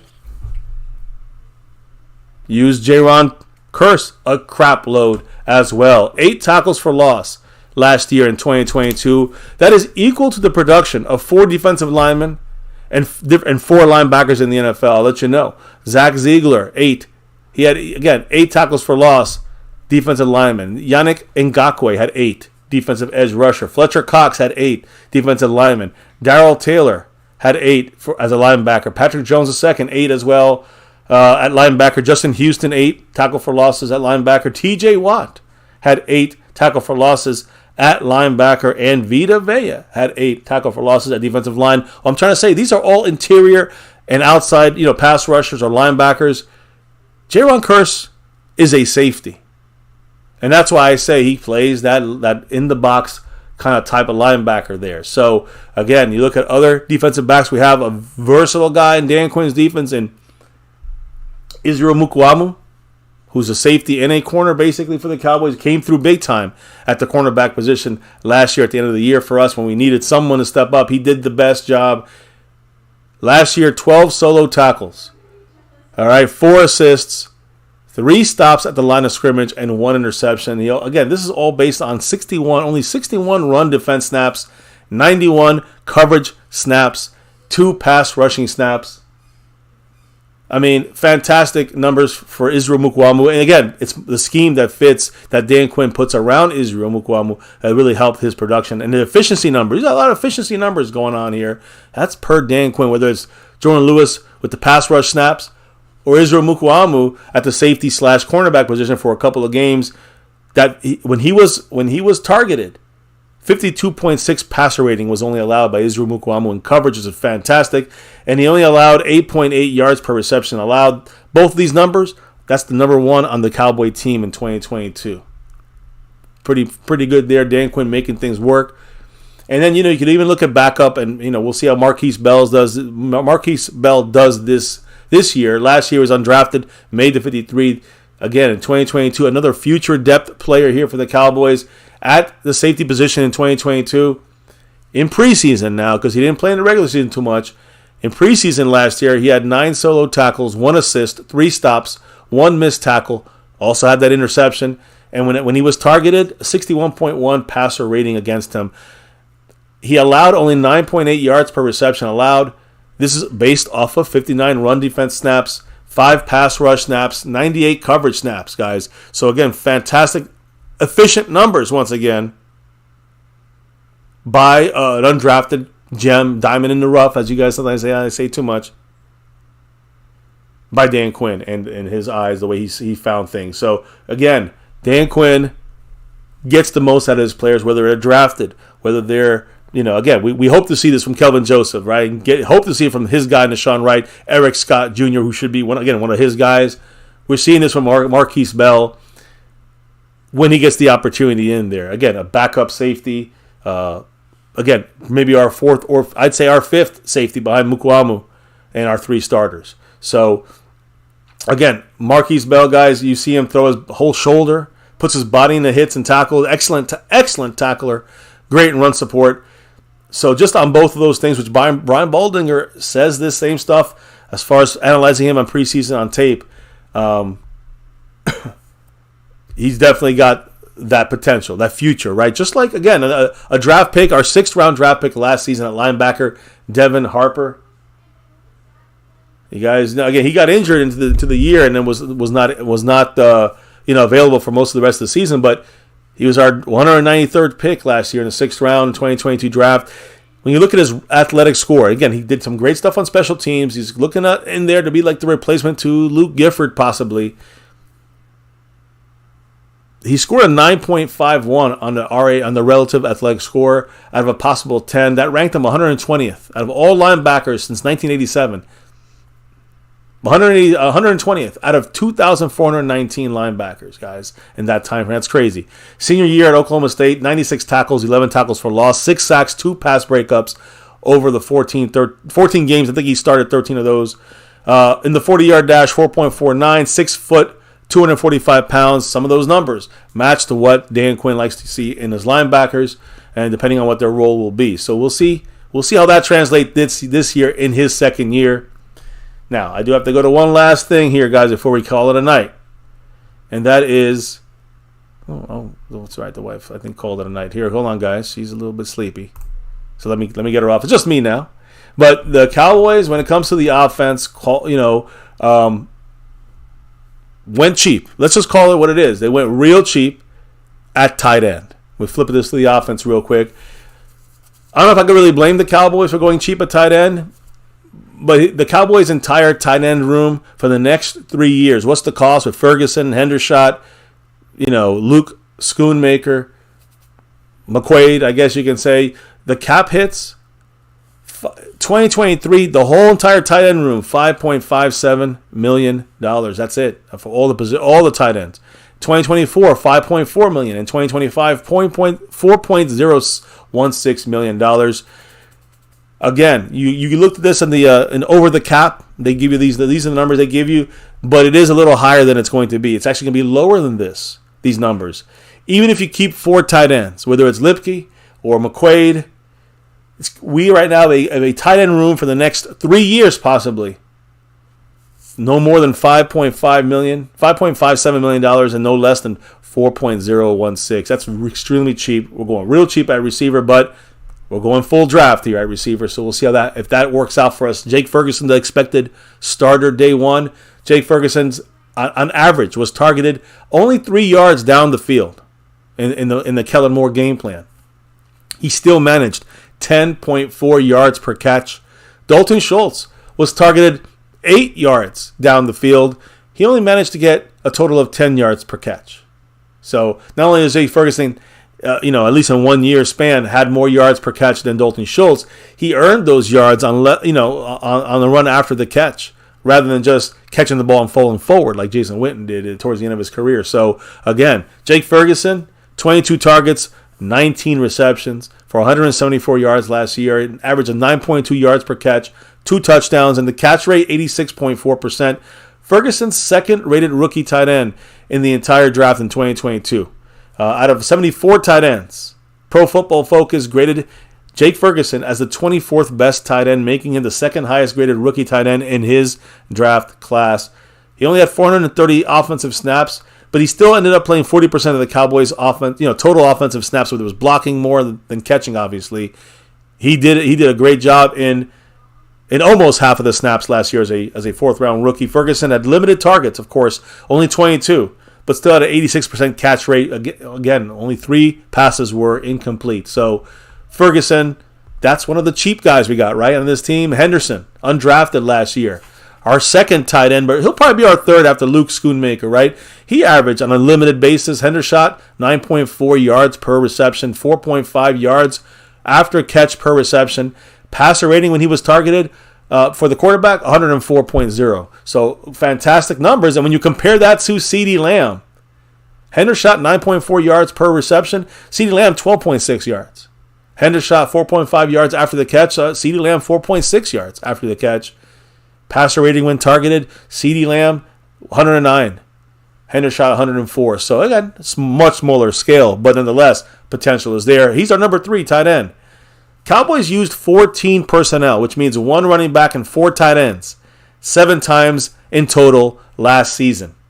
We scored 3 touchdowns in the 7 times we ran the 14 personnel, the 4 tight ends out of that set. According to Next Generation Statistics, Next Gen Stats through ESPN, in 2022, the rest of the NFL had 4 plays with 4 tight ends on the field, and they all came from the Saints. And they utilized Taysom Hill, quarterback, and switch, I guess he's a master of all positions, but he was qualified as a tight end in that formation. So really, the only other team that had anything close to us was the Saints. They had 14 personnel plays, and one of them was not even a tight end. So we truly are the only team. We ran 7 of those plays, scored touchdowns 3 times out of that set. So that's the importance of the tight ends in multiple roles, whether it's short yardage or end zone, whatever it may be, goal line. It's important for the tight ends to be worked into this offense, whether it's West Coast, McCarthy, or last year with Kellen Moore. Tight ends are important, and we're going obviously here cheap on the tight ends. That might not be a bad idea in my opinion, because we went and got these guys through the draft, right? Or the undrafted, I guess you can say. Finally, offensive line here as we wrap this up, guys. Tyler Smith, and let me put the offensive line photo here on this screen. Show you what I'm talking about here, and really, let me see here. Give me a second, guys. There it is. There we go. So again, Tyler Smith, third highest overall graded rookie tackle last year in 2022, 71.4, and he logged the most offensive snaps, 1,095 snaps in those group of tackles, offensive tackles. And Tyler Smith finished the regular season as PFF's analytically third highest graded rookie as offensive tackle with a minimum of 200 snaps, outgrading each tackle who was selected in front of him.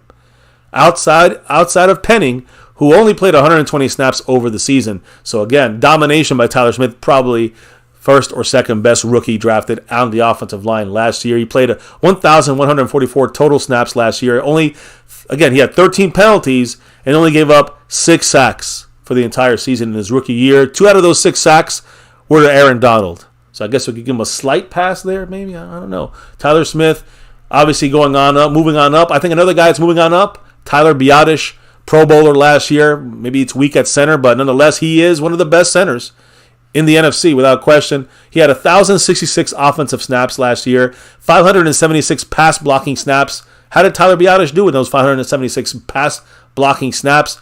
0 sacks allowed for Biadasz.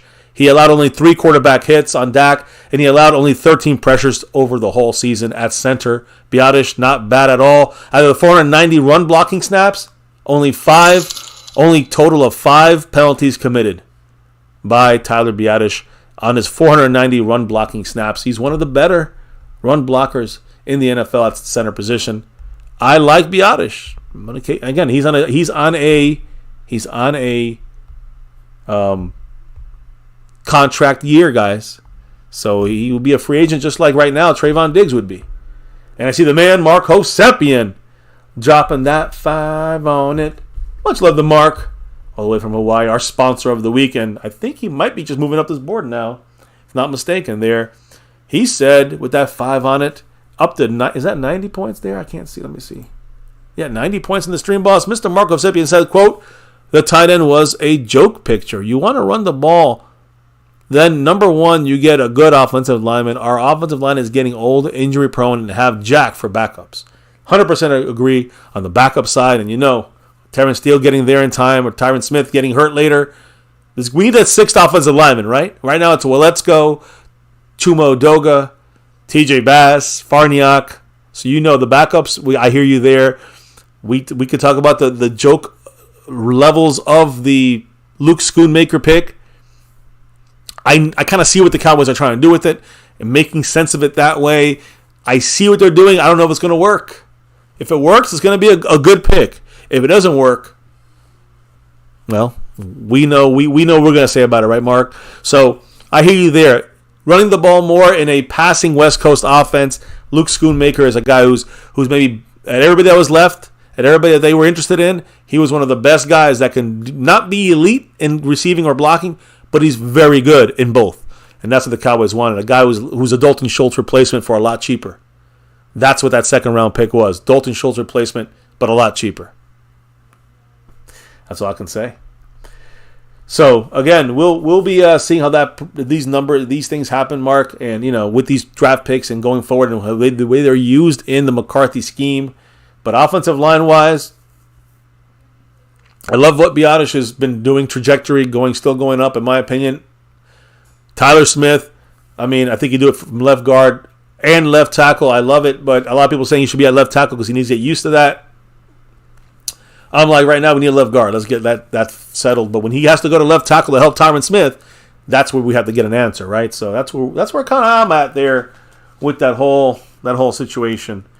on the offensive line. But there's definitely fear for me. I know I was one of the major people that said we got to get offensive lineman in the first or second round, and we had a chance for Osiris Torrance, and skipped out on him for Luke Schoonmaker. That's the one pick of this draft that could be the make or break for those that doubted. For those that doubted this draft or didn't like it or liked it, that's the real difference maker in my opinion. Much love once again to Mark Hovsepian, who's dropped that 5 on it. And with that drop, he's in second place on this overall board. Much love to Mark Hovsepian, repping that star of everything and repping that cash. I mean, the stream boss, the king of that stream boss right there. Much love to him. Let me make sure I got this correct as well here. Oh, yeah, we do here. There we go. So Mark's in second place, still behind. What is it? Our first place spot. Who's in first place both in the Cash App and in this overall board? David S. Much love to you. But Mark Hovsepian, now at 95 points in the stream boss, said our offensive line has a lot of hype. If our center, guards, tackles are so good, why are we ranked so low in pass blocking? Tyron Smith won't last season when we are really in trouble, and that is my big issue. You overlap in what I'm saying here, right, Mark? The Cowboys, when that first injury happens, I'm gonna be real. Would you be surprised if we start the season without Terrence Steele? It's gonna start immediately. So Tyron Smith's already practicing at right tackle. We'll have to wait and see. Tyler Smith's practicing at left tackle, and again, it's very early, so it's not really saying everything. But if Terrence Steele can get back here in full blast, we'll have our full 5 starters for at least some of the year. But what happens when Tyron Smith gets hurt, as Mark is saying? So that's one part of it. Now, look, I know we were banged up last year somewhat as well. We continuously say that our pass blocking was 28th to 31st. It was one of the worst. But I will say this. The Cowboys didn't have our offensive line kind of set the whole year, the whole way, the whole time. We were always injury playing, musical chairs. And I think Connor McGovern is a lot less of an impact player than a Tyler Smith, who should be playing guard, and I think we'll be all right. The thing is, what happens when one of those guys go down? No, that's the issue we've been talking about, right? And that's what we're missing from this draft, in my opinion. So Mark Hovsepian, another $5 holler, and getting even that much closer to that top spot. Another 5 on it. He said there's just a huge gap between Osiris and Farniok, and a small gap talent between tight end 1 and 2. We had such a great offseason to have a clown draft. Double up. And that's what we always say here. Unfortunately, sometimes it's just plain old clown show. Unfortunately. But great offseason. They redeemed themselves in some way, had some questionable picks in the draft. I'm going to still wait and see what we do with it and how we utilize. How important is that second tight end to that offensive lineman spot, whatever the Cowboys are planning to do. But Farniok, the Cowboys didn't want to get a second-round offensive lineman to make him a backup guard, I guess, with Osiris Torrance. The Cowboys must have some other plan. But like you, Mark, I'm waiting on that answer. What's the answer to this? If they think right now, everyone's going to say, you're going to hear a lot of people saying it's great. Going through the season is great with our 5 starters. If they were healthy all year, I agree. But let's be realists. Let's not be head in the clouds. We know one of these guys are going to go down. Whether it's Terrence Steele not back in time, Tyron Smith is going to get hurt. It just happens. We know this. Just don't fool yourselves. He hasn't been healthy since 2015 for a full season. So we're going to lose him. What are we going to do in those games? We're going to risk Dak getting injured. We're going to risk our offense just grinding to a halt. What happens in the playoffs if someone's banged up? It's over. So that is where that problem. We have to get a good enough hole filler there on that offensive line. We don't have one yet, in my opinion. And I don't know if the Cowboys think they have one, but they're going to try to blow smoke up our asses about it. Well, we here know the backup. Well, let's go. Josh Ball at tackles. You got Chuma Odoga, probably the best backup we got there. Could also play a little guard. Was a starter with the Jets, I guess. Farniok's not good enough to start. We saw him start last year. It looked bad. And then I think, TJ Bass, an undrafted guy inside. Of course, if we can go with Tyler Smith inside, that's great. I have no problem with that. But when Tyron Smith gets hurt at left tackle, then who goes in there? Well, let's go Josh Ball, Chuma Adoga. That's the blind side of Dak Prescott. You guys feel me? It's just like keep going and going. We're going to play musical chairs and throw Terrence Steele over there and then put the... I mean, we're going to play that bullshit? So it gets a little bit old with that and the musical chairs crap that the Cowboys pull. Think they're going to fool us by solving the problem with Farniok, a 7th-round Farniok, or an undrafted TJ Bass. I would love the miracle story to occur. The reality is, if that's what you're banking your season on, it could cost you the season. I think that's what Mark says, I say, we all say here, and we have some issues with this, the way we assemble this offensive line after a great job in getting everything back in order, so to speak, when it comes to the offensive line. I mean, not the offensive, but the rest of the team, the defensive run stop, bringing in some veterans like Gilmore and Cooks and re-signing the right guys to this team. That offensive line is still a glaring hole when it comes, especially when you have the probable depth you're gonna need sooner than later this year. We'll wrap it up here. Let me give the quick shout outs here to everybody in the house, and I'll try to read the comments as we're rolling out of here. Pioneer, hello. Tommy Montoya has a vision for the Cowboy season for Micah, sack leader. Bruce got the toxic juice. Tommy Montoya, Bruce. Who else? I'm repeating myself here. Cassie Stewart, much love to you. Q Ball in the house. Landlord for Wakanda, hanging here with us. Retro Scotty, always repping that star for everything. Kevin Bilbo, let's go Cowboys. You know it. Let's see here. We got, as I'm looking, repeats. We got, I was going to say Nightbot, but obviously that's Nightbot. Again, hit the like. If you haven't yet, guys, subscribe if you're new. Notification bell so you know when we're going live. Jack Dong in the house. He said Micah Parsons stays on the best team, which is the Dallas Cowboys. That's what he's saying. Yeah.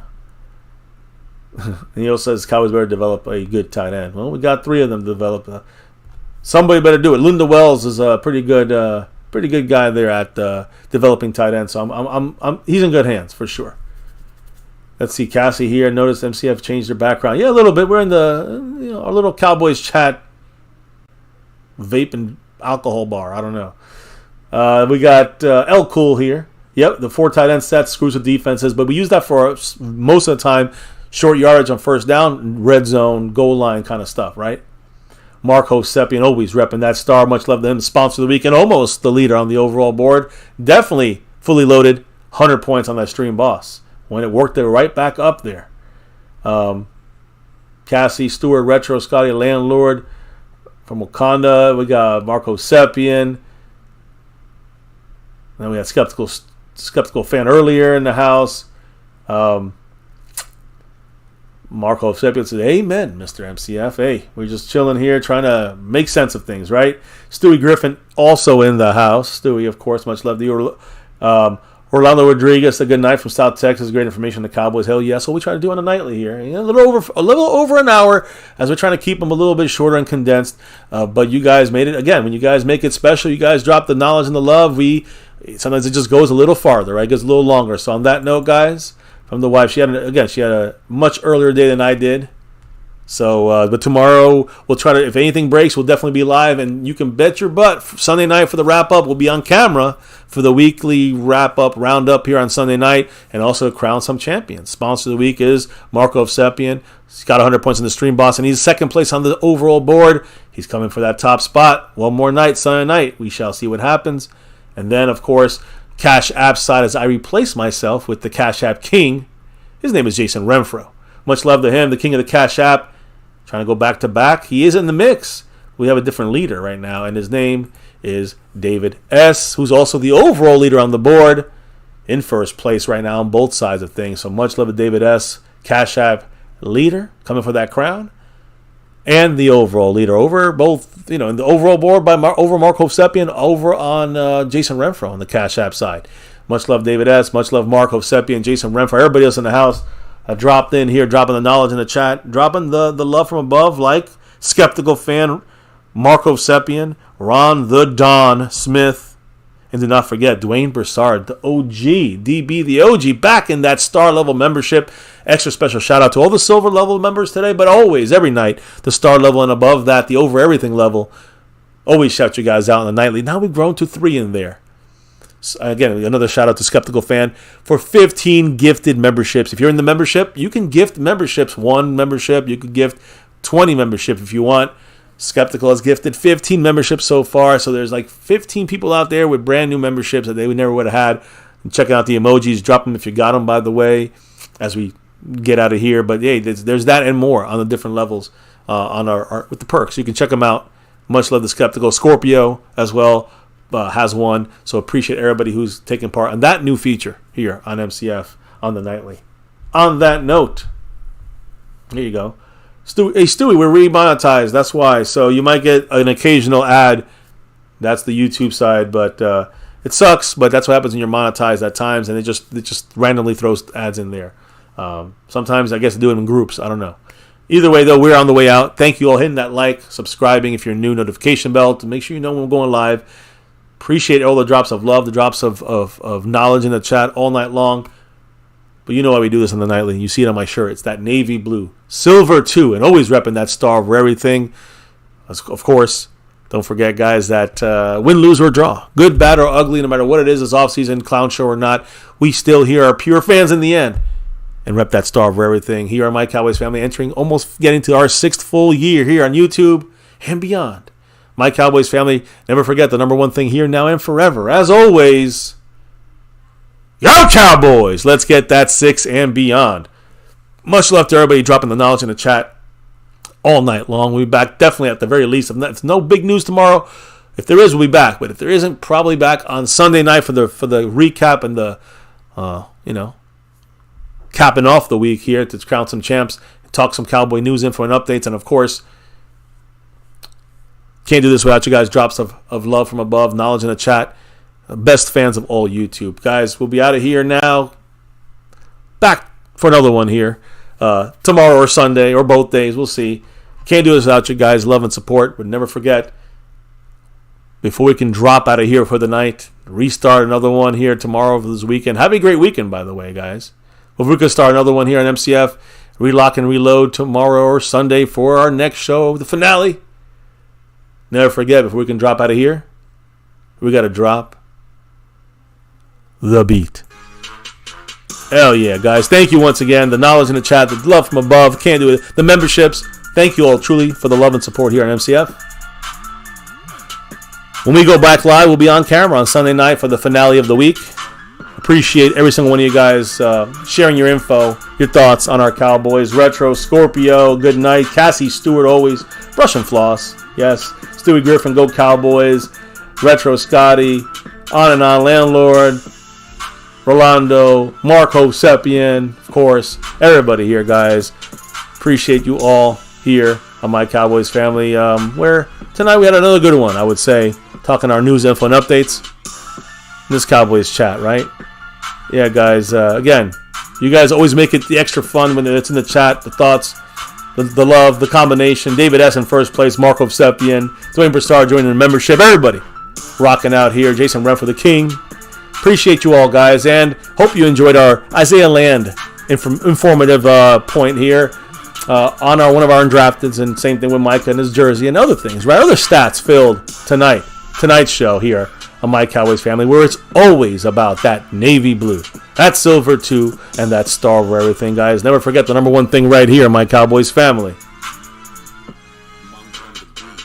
Much love to everybody, every single person. Appreciate you all. Stay safe out there. Have a great rest of your weekend. We'll see you definitely Sunday night at the latest. Much love, guys, once again. Stay safe. Peace. And never, ever, ever forget,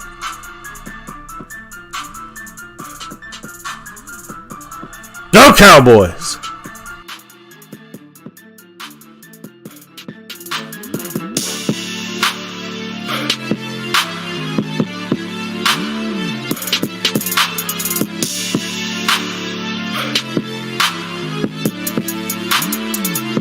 Monk on the beat.